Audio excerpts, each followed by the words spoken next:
ഞങ്ങൾ ഈ പോലീസ് ഇപ്പം ഇവര് ഈ മയക്കുമരുന്ന് ലോബിയുമായിട്ടുള്ള സംഭാഷണങ്ങൾ, പരസ്പരമുള്ള സംഭാഷണങ്ങൾ ഇന്റർസെപ്റ്റ് ചെയ്യാറുണ്ട്. ഫോൺ ഇന്റർസെപ്റ്റ് ചെയ്യാൻ പ്രത്യേക കാര്യമാണ്.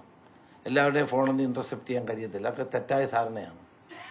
പക്ഷെ ഇങ്ങനെയുള്ള ആൾ, തീവ്രവാദികൾ, അക്രമകാരികൾ, ഈ ഇതുപോലുള്ള drug peddlers, international drug mafia, അവരുടെയൊക്കെ ഫോണുകൾ ഇന്റർസെപ്റ്റ് ചെയ്യാറുണ്ട്.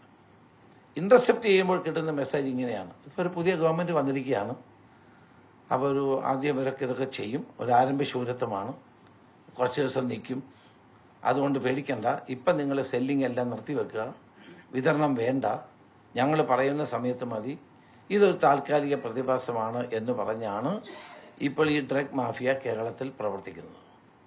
നിശബ്ദരായി, ഇപ്പം നിശബ്ദരാണ്, അത് സെല്ല് ചെയ്യുന്നില്ല. നേരത്തെ സെല്ല് ചെയ്ത സാധനങ്ങളാണ് ഇപ്പം കിടന്ന് ഓടുന്നത്. ഞാൻ ഒരു കാര്യം ഇവിടെ വെച്ച് വ്യക്തമാക്കുന്നു: ഈ ലഹരി മാഫിയയുടെ വേരറക്കുന്നത് വരെ കേരള പോലീസ് നിതാന്ത ജാഗ്രതയോടെ ഇതിനു വേണ്ടി പ്രവർത്തിക്കും.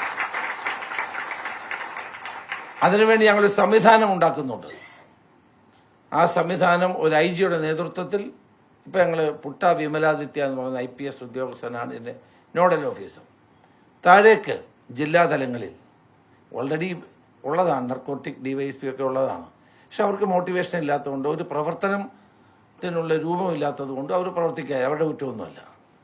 അത് താഴെ CI, SI ഉൾപ്പെടെയുള്ള ഒരു ടീം ഞങ്ങൾ ബിൽഡ് ചെയ്തുകൊണ്ട് കേരളത്തിൽ ഈ മയക്കുമരുന്നിനെ പരിപൂർണമായി തുടച്ചു നീക്കാനുള്ള ശ്രമമാണ്. ഇത് വരുന്നത് കൂടുതലും അയൽ സംസ്ഥാനങ്ങളിൽ നിന്നാണ്. ഏറ്റവും കൂടുതൽ ആന്ധ്ര, ഒറീസ ബോർഡറുകളിൽ നിന്ന്, കേരളത്തിന്റെ ബാംഗ്ലൂരിൽ നിന്ന് വരുന്നുണ്ട്, തമിഴ്നാട്ടിൽ നിന്ന് വരുന്നുണ്ട്. ഇവിടെ നിന്ന് തമിഴ്നാട്ടിലേക്ക് പോകുന്നതാണ് വിജയ് എന്നോട് പറഞ്ഞത്. അപ്പൊ അങ്ങനെ അതുകൊണ്ട് ഈ 5 സംസ്ഥാനങ്ങളെ കൂടി യോജിപ്പിച്ചുകൊണ്ട് ഈ പ്രവർത്തനം നടത്തണം. ഞങ്ങളെ DGP-മാരുടെ യോഗം കൂടി, DGP-മാർ 5 സംസ്ഥാനങ്ങളിൽ DGP-മാർ വന്നു. അവർ ഞങ്ങളോട് അഷ്വർ ചെയ്തു, ഞങ്ങളുടെ അതിർത്തികളിൽ സർവേലൻസും പെട്രോളിങ്ങും ശക്തിപ്പെടുത്തി ഇത്തരം ഡ്രഗുകൾ നിങ്ങളുടെ സംസ്ഥാനത്തേക്ക്, ഞങ്ങളുടെ സംസ്ഥാനത്തേക്കും വരുന്നത് തടയാം. അതുപോലെ തന്നെ ഞങ്ങളൊരു കോർഡിനേഷൻ കമ്മിറ്റി ഉണ്ടാക്കി, ഓരോ IG-മാരെ അതിനുവേണ്ടി നോഡൽ ഓഫീസറായിട്ട് വെച്ചു. എപ്പോഴും ഇന്റലിജൻസ് ഷെയറിംഗ്, ഇൻഫർമേഷൻ ഷെയറിംഗ് എല്ലാം നടത്തിക്കൊണ്ടിരിക്കുകയാണ്. അതുപോലെ കേരളത്തിൽ പ്രവർത്തിക്കുന്ന കേന്ദ്ര ഏജൻസികൾ, IB, കസ്റ്റംസ് തുടങ്ങിയിട്ടുള്ള ഇന്റലിജൻസ് ഏജൻസികൾ, സെൻട്രൽ കോസ്റ്റൽ പോലീസ് തുടങ്ങിയിട്ടുള്ള എല്ലാ ഏജൻസികളുടെയും 2 മീറ്റിംഗ് ഞാൻ നടത്തി. അപ്പോൾ വളരെ ശാസ്ത്രീയമായ നിലയിലാണ് നമ്മൾ ഈ പ്രവർത്തനം മുന്നോട്ട് കൊണ്ടുപോകുന്നത്. നമ്മൾ വിചാരിക്കുന്ന അത്ര എളുപ്പമല്ല. ഇതിന്റെ സോഴ്സ് കണ്ടുപിടിക്കുക എന്ന് പറയുന്നത് ഇറ്റ്സ് വെരി വെരി ഡിഫിക്കൽട്ട്.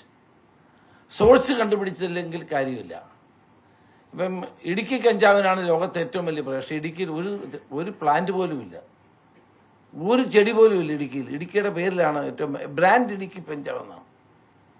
ഇടുക്കിയിൽ നിന്ന് ആളുകളെ മറ്റു സ്ഥലങ്ങളിൽ കൊണ്ടുപോയി അവിടെ ഇത് ഉൽപ്പാദിപ്പിച്ച് ഇത് നട്ടു വളർത്തി അതായി വരുന്നു. തായ്ലൻഡിൽ നിന്ന് ഹൈബ്രിഡ് കഞ്ചാവ് ഏറ്റവും കൂടുതൽ നോർത്ത് ഈസ്റ്റ്, മിഡിൽ ഈസ്റ്റിലേക്ക് വന്ന് അത് ഇവിടെ വരുന്നു. അങ്ങനെ ലോകത്തുള്ള എല്ലാ മയക്കുമരുന്നും കേരളത്തിലേക്ക് വരാനുള്ള വഴികളാണ് ഇപ്പം പോലീസ് കണ്ടുപിടിച്ചിട്ടുള്ളത്.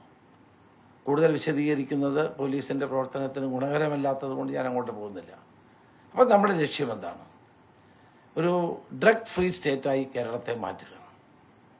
ഇപ്പം തന്നെ ഞങ്ങൾ അതിനാവശ്യമായ വാഹനങ്ങൾ, പുതിയ വാഹനങ്ങൾ, മറ്റു സംവിധാനങ്ങൾ ഒക്കെ ചെയ്യാനുള്ള ശ്രമം നടത്തുകയാണ്.